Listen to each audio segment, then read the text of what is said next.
Ancient European belief systems: Celtic, Germanic Norse, Slavic, Greco-Roman, Baltic, and Finnic used rituals to connect communities with nature and divine forces, providing structure to life's uncertainties.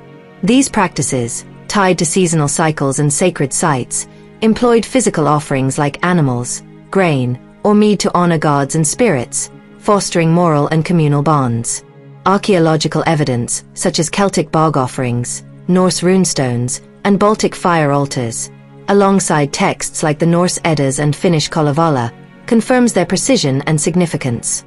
These rituals were practical frameworks for survival and meaning, aligning human life with cosmic order.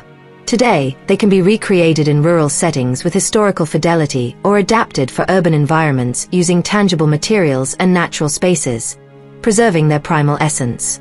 This essay details how each tradition's rituals were performed: initiation, contents, and conclusion, with specific items and their uses, and offers practical ways to apply them now, ensuring relevance without modern embellishments. By focusing on physical offerings and direct engagement with nature, these rituals remain powerful tools for spiritual connection, uniting practitioners with the earth and divine in a timeless, unfiltered quest for purpose. Celtic polytheism, rituals of earth and blood. Historical practice. From 700 BCE to the 5th century CE, Celtic tribes across Western Europe conducted rituals in sacred groves and stone circles like Avebury, led by Druids, as recorded by Roman writers like Julius Caesar. Initiated during Samhain, October 31st, winter's onset, and Beltane, May 1st, fertility's peak, rituals began with Druids chanting to invoke gods like Cernunnos, fertility, or Lugh, harvest. Tribes gathered at nematons, wooden structures or groves, where boars or cattle were slaughtered with bronze knives, their blood burned or buried as offerings, as seen in bog finds. Oak branches, symbolizing strength, and raven feathers, tied to omens, were placed on altars. Druids interpreted divine will from bird flights or leaf patterns.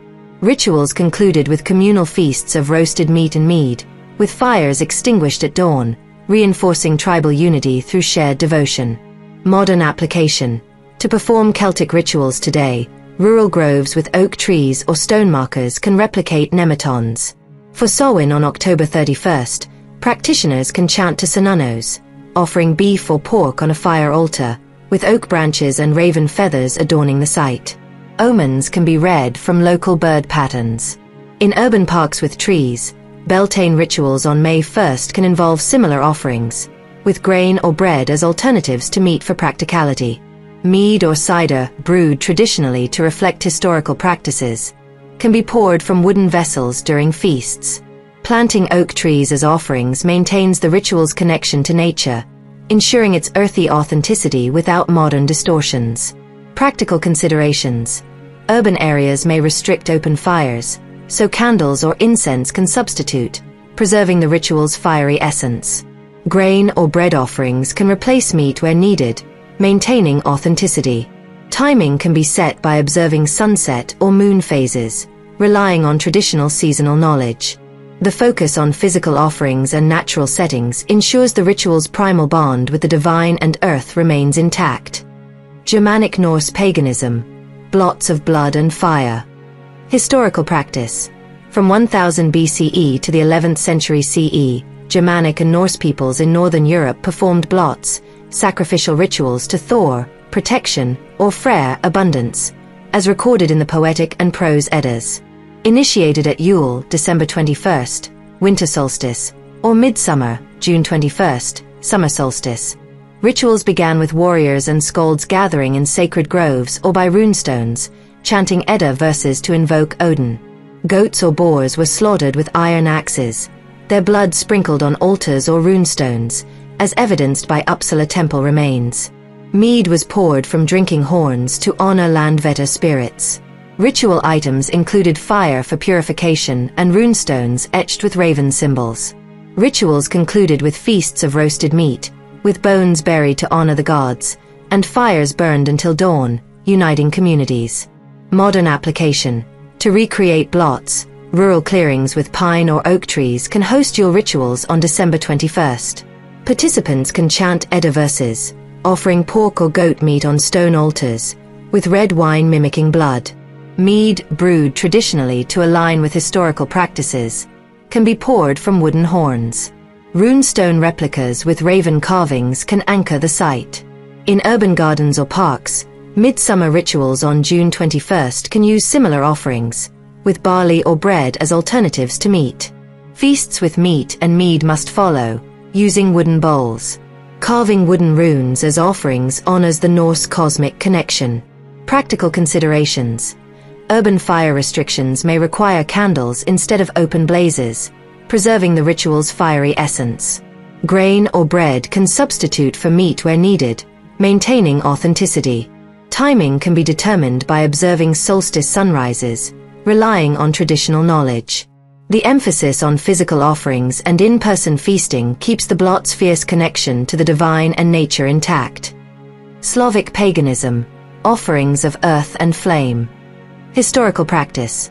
From 500 BCE to the 12th century CE, Slavic peoples in Eastern Europe conducted rituals at sacred oaks or stone idols, honoring Purin, thunder, or Mokosh, fertility, as documented in the primary chronicle. Initiated during Cupola night, June 21st, summer solstice, or Dziady, October 31st, ancestor veneration, rituals began with priests lighting fires and chanting to invoke divine favor.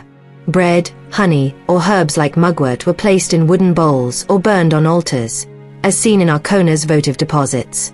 Linen cloths wrapped offerings, and fires symbolized purification. Communal dances and songs under starlit skies honored domovoi spirits. Rituals concluded with offerings left for ancestors, fires doused with water, and shared meals of bread and meat, strengthening village bonds. Modern application. To perform Slavic rituals, rural oak groves or stone altars can host Cupola night on June 21st. Elders can chant traditional songs, offering bread and honey in wooden bowls, burned in small fires. Mugwort, gathered from fields to align with historical practices, can be burned as incense. In urban parks with oaks, Dziady rituals on October 31st can use similar offerings, with grain as an alternative to honey or meat.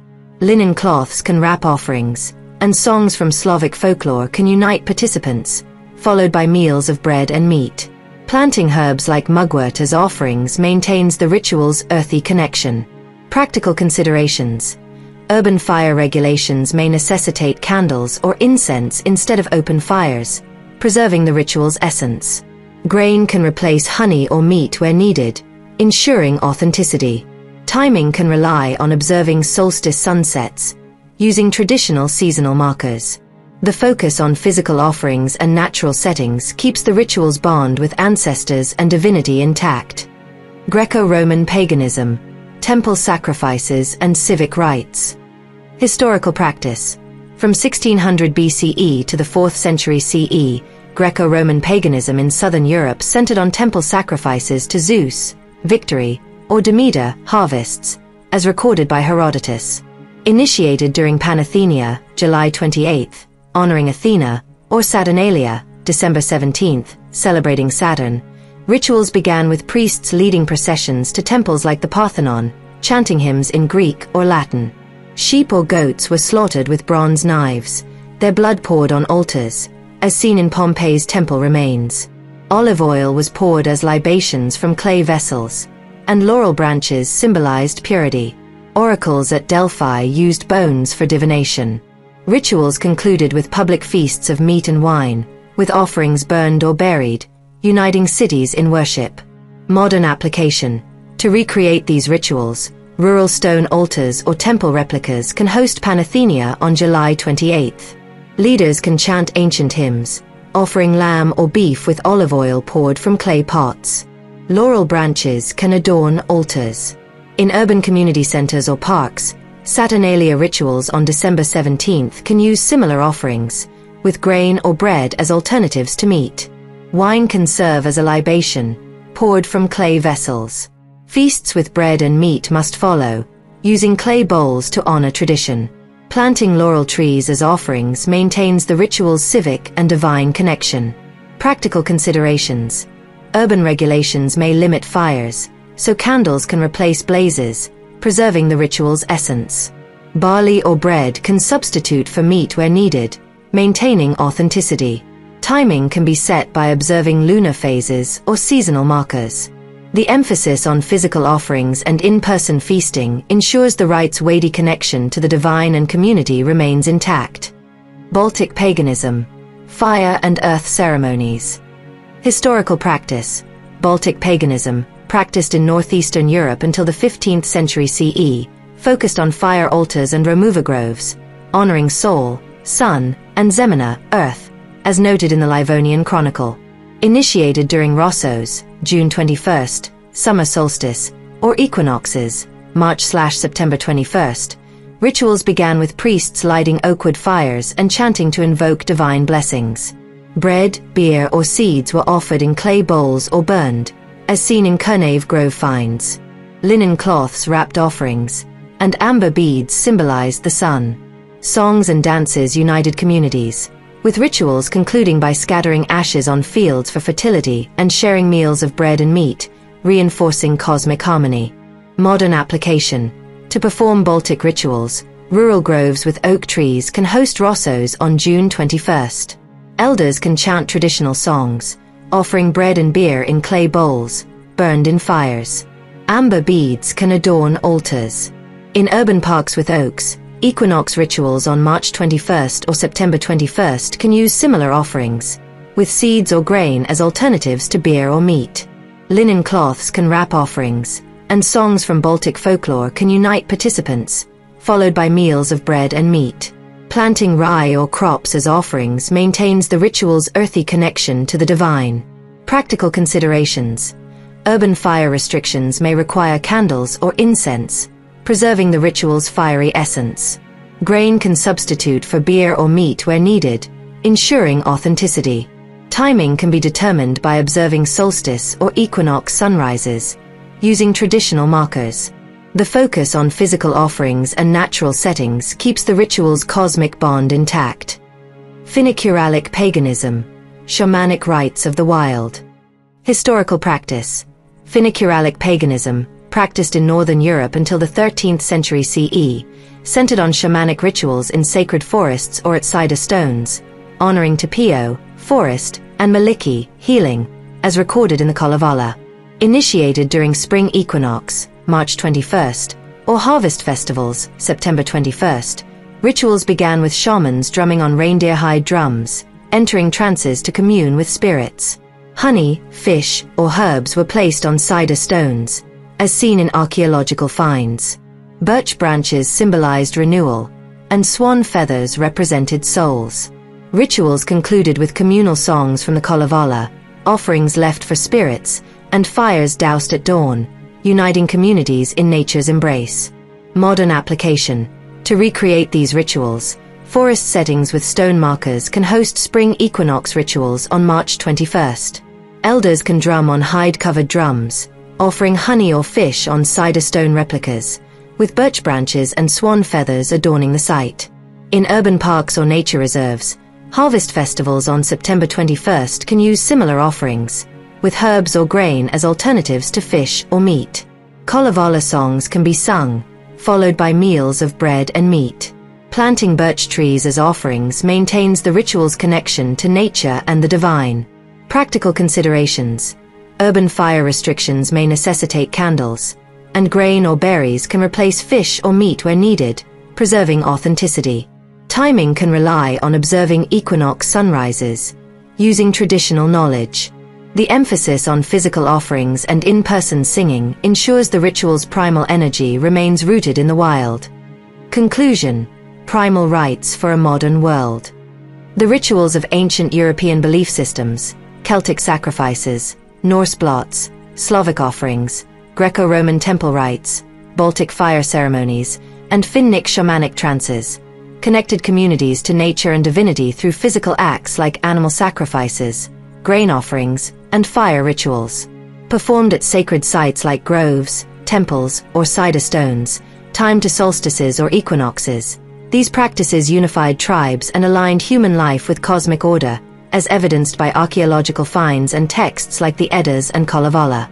Today, they can be recreated in rural settings with oak groves or stone altars, using meats, bread, or honey, or adapted in urban parks with candles and grain, maintaining historical fidelity. Timing can be set by observing seasonal markers like sunrises, ensuring accuracy without modern tools. Physical offerings and in-person gatherings are essential to preserve the ritual's raw essence, uniting practitioners with the earth and divine in a structured, timeless quest for meaning, free from modern embellishments.